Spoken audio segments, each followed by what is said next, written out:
Buenos días. Se ha dicho suficientemente que la paz de Colombia es la paz de Venezuela. El jueves de la semana pasada hubo un atentado terrorista en Cali, capital del departamento del Valle del Cauca, que dejó un importante saldo de fallecidos y de heridos. Para analizar este tema nos acompaña en el estudio Jorge Barragán, es internacionalista y portavoz de Asuntos Internacionales de la Alianza del Lápiz. Bienvenido, Jorge. Bueno, muchísimas gracias, Ibrahim, por la oportunidad. ¿Cuáles son las condiciones que han generado esta nueva serie de atentados terroristas que además se caracterizan por ser de distintos grupos armados o insurgentes? Bueno, son grupos que no se quisieron asumir en el acuerdo de paz firmado en el año 2016 y quedaron básicamente al margen de la ley, grupos que se convirtieron en grupos terroristas, catalogados así propiamente por el gobierno de Colombia, donde han realizado una serie de atentados, en este caso en una zona civil, que es Cali, una ciudad urbana, no es los típicos atentados en zonas rurales de Colombia, como pasó en el último del EDN en el Catatumbo, sino en este caso es una ciudad, una de las más importantes de nuestro país hermano.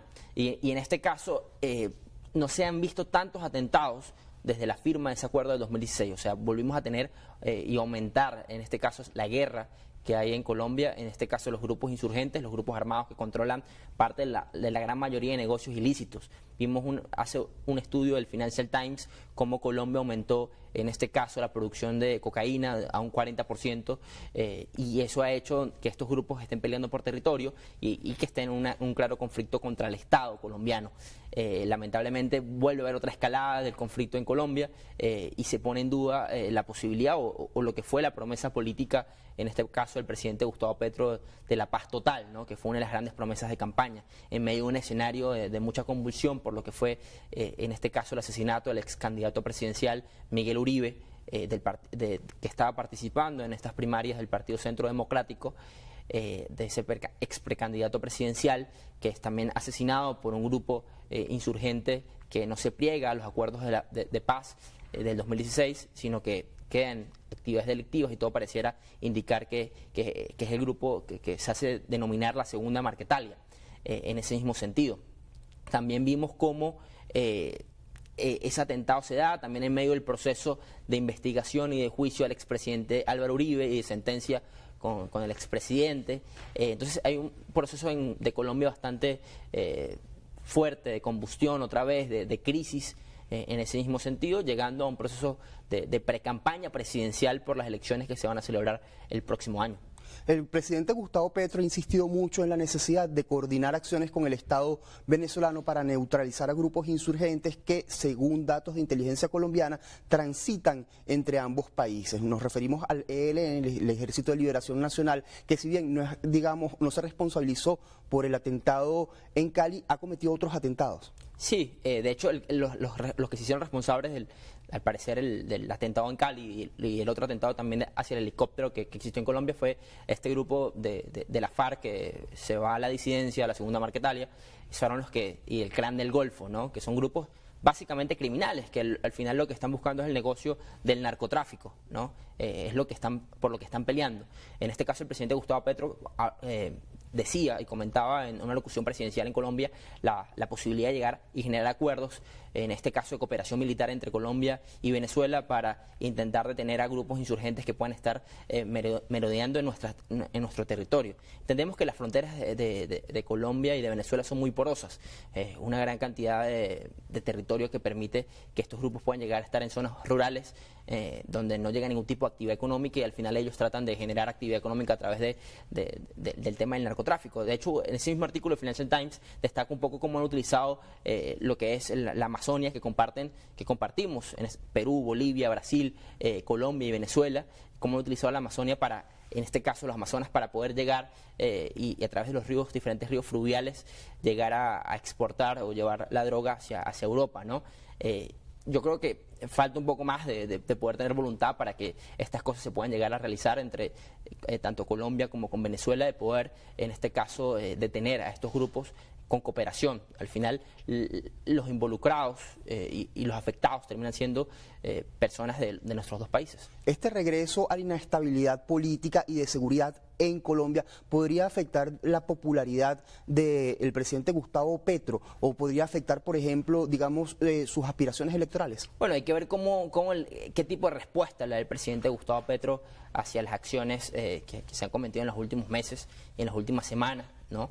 El último estudio de la última encuesta en Colombia lo ponía en un punto de 43 puntos, o sea, lo ponía en una posición bastante sólida comparado a los expresidentes anteriores. Recordemos que el expresidente Duque salió de la presidencia de Colombia alrededor de los 10 puntos de popularidad. Entonces, al final, la consolidación de un bloque de izquierda en Colombia, como es lo que promueve el presidente Gustavo Petro, que es hacer primarias ahorita en octubre, en este caso de los diferentes candidatos presidenciales del pacto histórico, para después hacer una consulta más amplia en algo que él ha llamado el Frente Amplio el próximo año, para tener un candidato único de la izquierda hacia el centro. Eso va a poder consolidar un bloque bastante sólido que permita llegar y pasar esa primera vuelta para llegar al balotaje.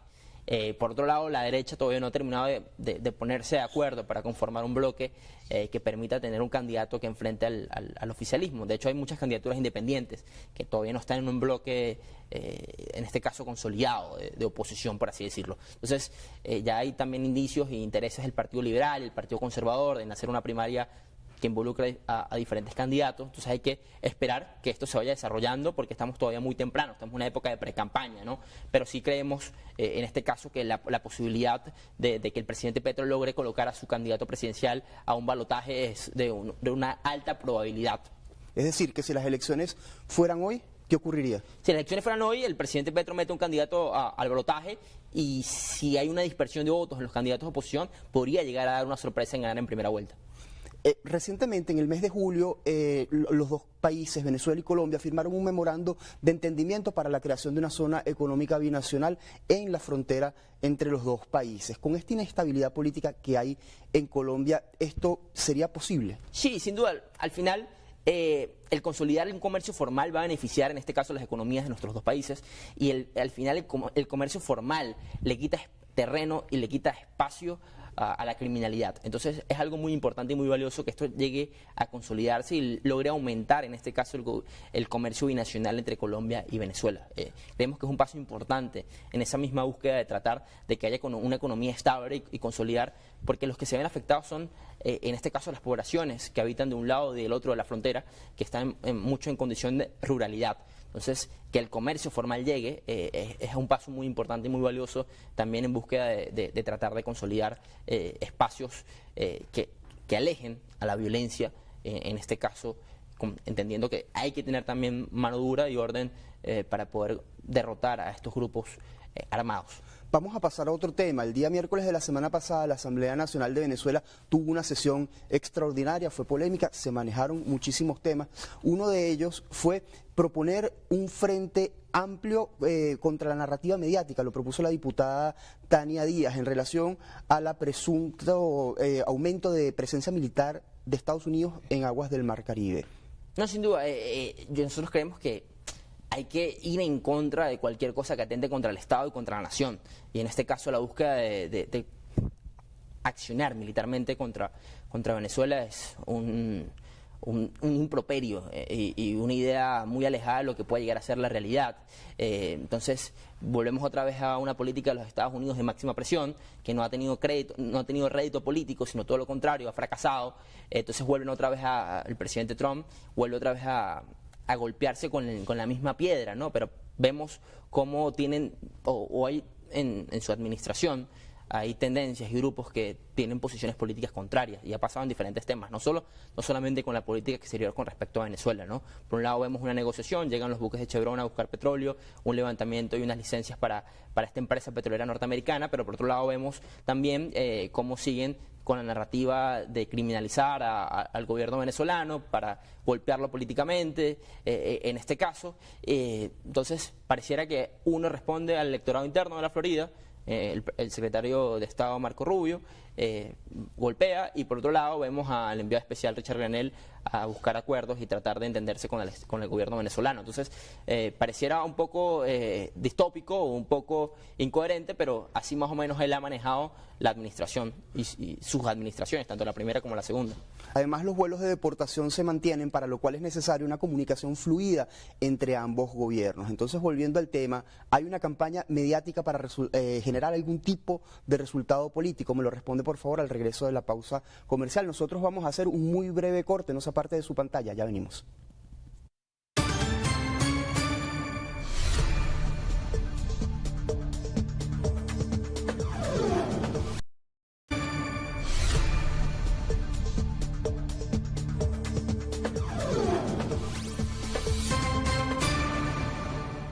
Continuamos con más de Entrevista a Venevisión. Estamos conversando con Jorge Barragán, él es internacionalista y portavoz de asuntos internacionales de la Alianza del Lápiz. Antes de irnos al corte, le hacía una pregunta, y es si se está generando una campaña mediática para obtener algún tipo de resultado político. Pregunto esto porque la agencia internacional de noticias Reuters anunció que había un incremento de presencia militar estadounidense en aguas del Mar Caribe, pero hay otras agencias y otros portales de noticias que desmienten esta información.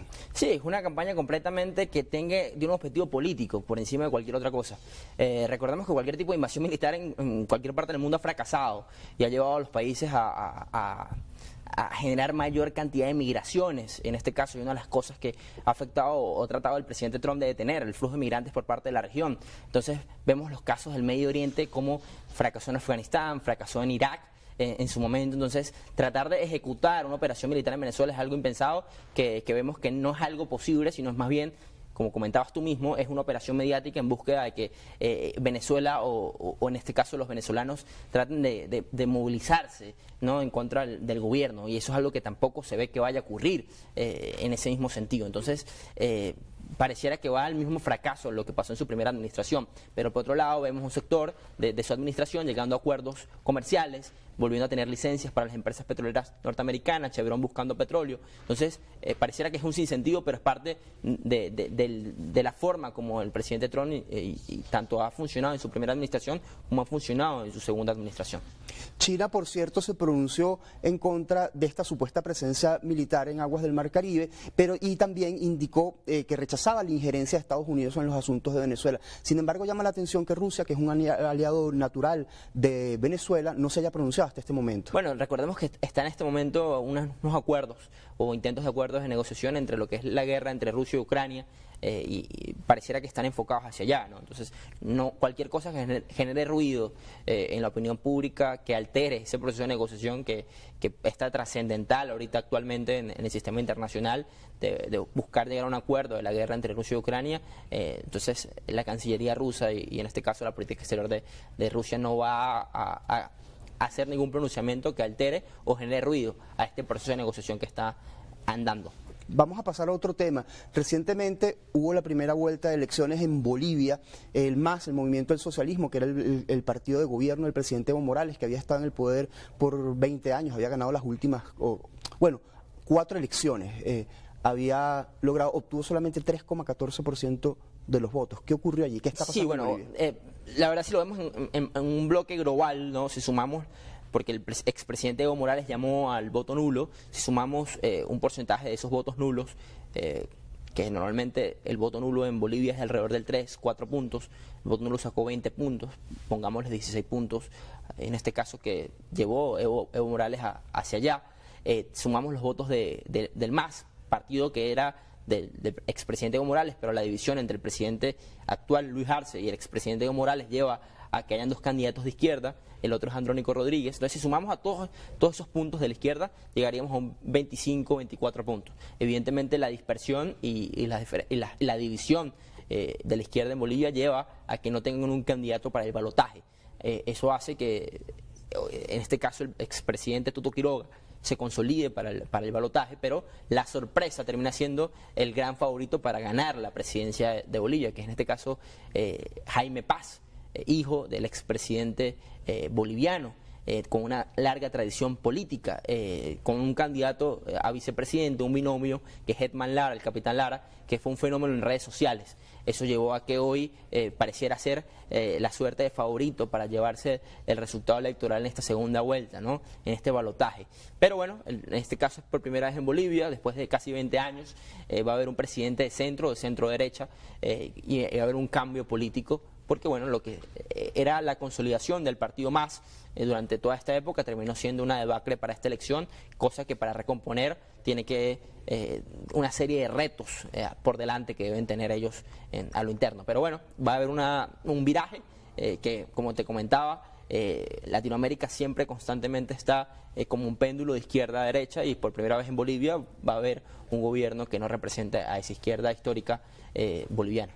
Lamentándolo mucho, se nos acabó el tiempo. Jorge, gracias por habernos acompañado. No, muchísimas gracias a ti, Ibrahim. Jorge Barragán, internacionalista y portavoz de Asuntos Internacionales de la Alianza del Lápiz. A ustedes, gracias por su atención. Sigan con más de Noticias Venevisión.